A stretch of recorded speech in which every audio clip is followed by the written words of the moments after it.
नमस्कार दोस्तों, बहुत बहुत स्वागत है एक बार फिर से आप सभी का आपके अपने इस यूट्यूब चैनल विधिटेरिया में। दोस्तों मैं हूं एडवोकेट मंजीत त्रिपाठी।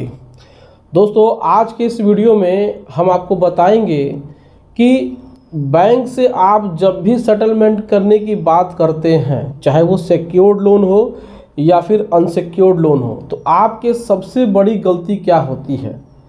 दोस्तों देखिए, जब भी आप डिफ़ॉल्ट करते हैं और बैंक आपके ऊपर प्रेशर डालता है तो फिर आपकी सोचने और समझने की शक्ति कम हो जाती है। आप सबसे पहले तो डर जाते हैं क्योंकि बैंक के लोग आपके ऊपर इतना मेंटल प्रेशर डाल देते हैं कि आप खुद सोच नहीं सकते हैं, डिसीजन नहीं ले सकते हैं कि किस तरीके से आप बैंक से बात करें। दोस्तों जब भी बैंक के कॉल्स आते हैं, रिकवरी एजेंट आते हैं या मैनेजर आपके घर पे आता है तो आप डिस्टर्ब हो जाते हैं और आप उनके द्वारा जो बातें कही जाती हैं उसको आप सच मान लेते हैं। हम आपको आज की वीडियो में बताएंगे कि सेटलमेंट में सबसे बड़ी गलती आप क्या करते हैं, सेटलमेंट का सही तरीका आपको क्या है। ये मैंने बहुत बार अपनी वीडियोस में बताया है, लेकिन बार बार वीडियोस में बताने के बावजूद भी आप लोग ऐसी गलतियाँ करते हैं।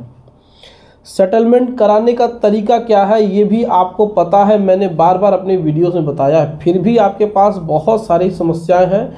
आप कमेंट करते हैं यूट्यूब चैनल पे, आप व्हाट्सएप पे भी यही हमें कमेंट करके हमसे सलाह भी लेते हैं कि सर हमारा सेटलमेंट नहीं हो रहा है और हम बैंक को ऑफ़र पे ऑफ़र दिए जा रहे हैं, फिर भी बैंक हमें OTS नहीं दे रहा है, हमें सेटलमेंट की बात नहीं कर रहा है, वो हमारे घर की नीलामी की बात कर रहा है और हमारे ऊपर 138 का केस भी फाइल करने की हमको धमकी दे रहा है।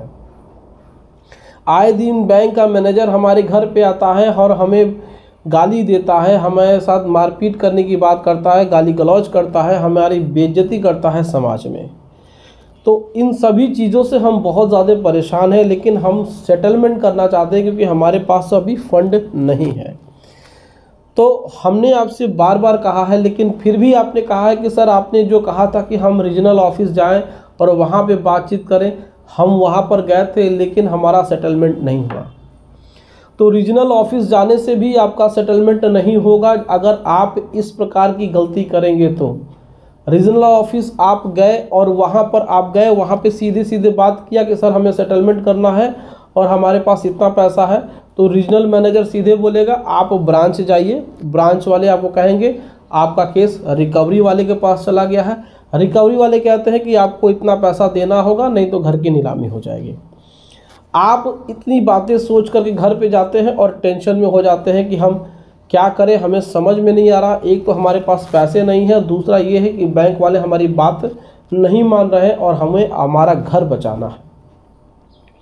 तो दोस्तों इतना सोचने के बाद भी आपको एक बात जो समझना है वो आप नहीं समझे आज तक।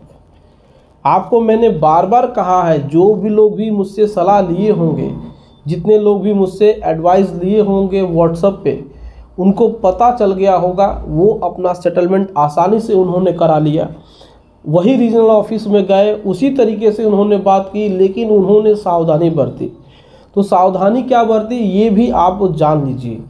मैंने बार बार अपने वीडियोस में कहा है, लेकिन आज फिर से एक बार आप सभी को अपनी वीडियो के माध्यम से मैं आपको बता देना चाहता हूं कि आपको जब रिक्वेस्ट करना है तो आप OTS का नाम नहीं लेंगे। इस चीज़ को आप नोटिस कर लीजिए। सबसे पहला पॉइंट ये है कि आप OTS के लिए रिक्वेस्ट नहीं करेंगे, क्योंकि OTS का नाम सुनते ही बैंक भड़क जाते हैं। OTS का जो अधिकार होता है वो बैंक का अपना डिस्क्रिशनरी पावर होता है, उनका स्वयं का अधिकार, स्वयं सोचना होता है, सेल्फ डिसीजन होता है बैंक का। और OTS आपको फरवरी महीने के लास्ट वीक से मिलता है, बैंक की तरफ से ये ऑफर आता है। तो पहला पॉइंट ये है कि आपको OTS के लिए बात नहीं करना है, आप रेगुलर सेटलमेंट के लिए बात करना है कि सर हमें सेटलमेंट करना है, हमें सेटलमेंट अमाउंट बता दिया जाए। ये नॉर्मल हर कोई बात करता है। लेकिन दूसरा जो सबसे ज़्यादा इम्पॉर्टेंट ये है कि आप लोग जब जाते हैं रीजनल मैनेजर के पास या फिर मैनेजर के पास या क्रेडिट मैनेजर के पास या चीफ मैनेजर के पास, तो आप कहते हैं कि सर हमारे पास 50% लोन का पैसा है, हमसे आप उतना ले लीजिए और हमारा सेटलमेंट कर दीजिए।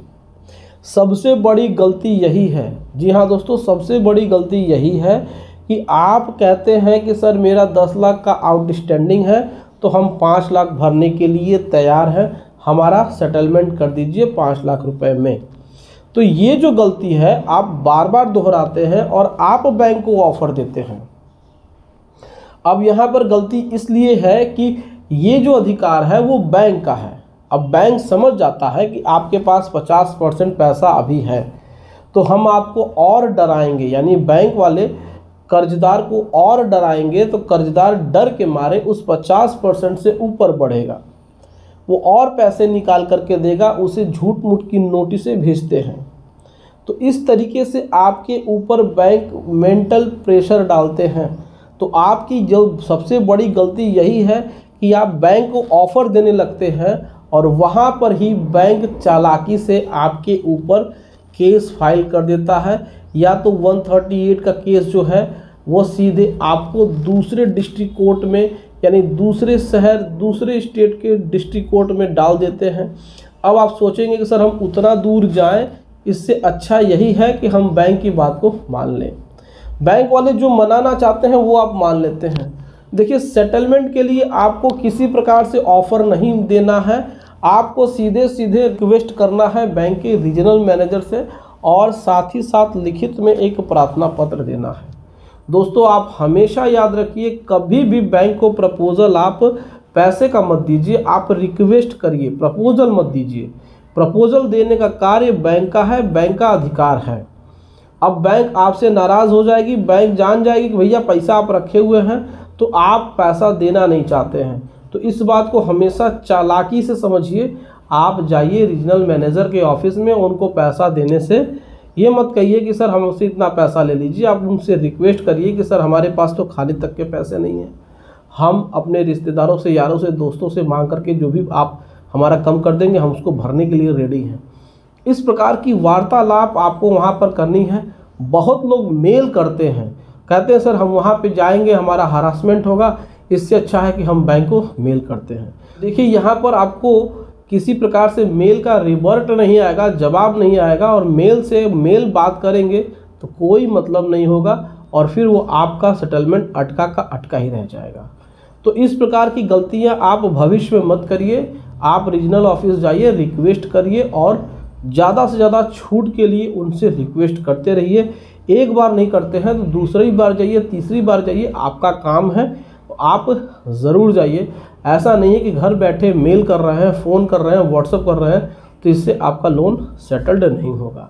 दोस्तों, अगर आपने भी किसी भी बैंक से कभी भी कोई भी लोन लिया है, सिक्योर्ड हो चाहे अनसिक्योर्ड हो, क्रेडिट कार्ड के लोन हो या व्हीकल लोन हो, किसी प्रकार का कोई भी लोन है और बैंक ने आपके ऊपर लीगल एक्शन लिया हुआ है, लीगल केस फाइल किया हुआ है और आपको लीगल एडवाइस की ज़रूरत है, तो आप स्क्रीन पे दिए हुए हमारे व्हाट्सएप नंबर पर संपर्क कर सकते हैं और आप हमसे लीगल एडवाइस ले सकते हैं। दोस्तों, वीडियो अच्छी लगी हो तो वीडियो को एक लाइक ज़रूर कर दीजिएगा, इसे अपने दोस्तों में, रिश्तेदारों में भी शेयर कर दीजिएगा और हमारे चैनल को सब्सक्राइब करके हमें सपोर्ट ज़रूर प्रदान करिएगा। दोस्तों, मिलते हैं अगली वीडियो में एक नए टॉपिक के साथ। तब तक आप अपना और अपने परिवार का ध्यान ज़रूर रखिएगा। Thank you so much. जय हिंद दोस्तों।